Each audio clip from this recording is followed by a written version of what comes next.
Addunyaa keessa jiraannu kana keessatti sababiin nuti namoota waliin walitti buunu inni hangafaa sobadha. Abaluun na kijibe. Osoon dhugaan qabaatiinan sobaanan injifadhe. Eenyuyyuu soba kun irratti hin barre. Sobaan ragaa namarratti bahaa jechuun jaarraa keessa jiraannu kana keessatti hafuuf waan deemu fakkaata. Harka fuuni akkam jirtu kabajamtootaa fi jaallatamtoota daawwattoota VTV. Kun qophii quba qabduu keenya kan torbanitti yeroo tokko sin biraan geenyudha. Qophii keenya har'aan immoo teeknooloojii haaraa soba adda baasuuf kalaqame tokko kan waliin barsiisnu ta'a. Qophicha waliin Anayyaantuu Baacaati.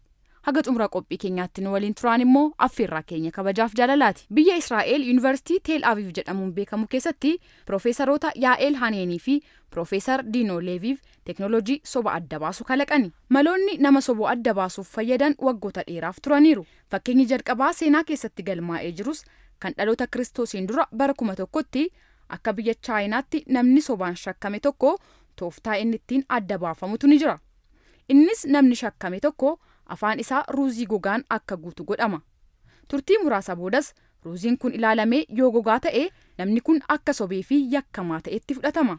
Malli kun biyyarraa biyyatti adda addummaa qabaatus dhugaa nama sanaa garuu ukkaamsuu ni mala. Jalqaba jaarraa 20ffaatti maashinoonni soba adda baasan kan peeligiraafii jedhamuun kalaqamanis isaan keessaa caalaatti kan beekamu isa anaaloog pooligraaf jedhamudha. Maashiniin anaaloogii pooligraaf jedhamu kun lilmoo halluun guutame 3 yookiin 4 qaba. Namni shakkame meeshaa miira to'atu quba harkaa fi qaama isaatti hidhama.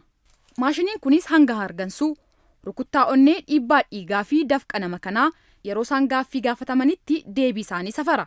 Ta'us garuu maashiniin kun gowwomsuun ni danda'ama yaadni jedhu qabaachuun teeknooloojiin sirrii ID-Tect ammayyaa fi olaanaa ta'e uuman. Maashiniin ID-Tect kun soba adda baasuuf sochii ija fedhii malee kan to'atudha. Namni shakkamee gaaffii gaafatameef deebii dhugaa yookiin soba eeyyee yookiin lakki jechuun deebii akka kennutu itti himama. Yeroo deebii kennanitti sooftuweeriin ija isaanii to'atu isaan ilaalee deebii isaanii qorata. Sanaan booda deebiin isaanii daqiiqaa 5 keessatti adda ba'a. Bu'aan isaas 86% haga 88% sirrii akka ta'etu himama. Maashiniin ID-Tect jedhamu kun amma biyyoota 50 keessatti maamiltoota 600 hojiirra oolaa kan jiru yoo ta'u, dabalataanis dhaabbileen seeraa US 65 fi addunyaa maratti faayidaarra oolaa jira. Qorattoonni poolisiis maashinii ID-Tect kana fayyadamuun dhimma itti ba'aa jiru.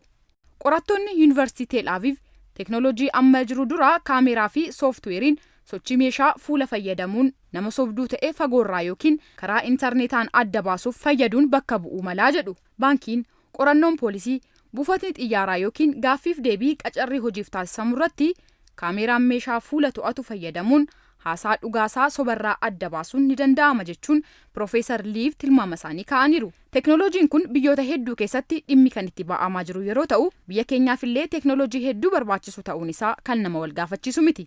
Addunyaan keenya addunyaa sobaa fi dhugaan waliin makamtee jirtudha. Maashiniin kun garuu dhuguma dhugaa fi soba adda baasuu danda'a kan jedhu gaaffii hunduma keenyaati. Horaa bulaa.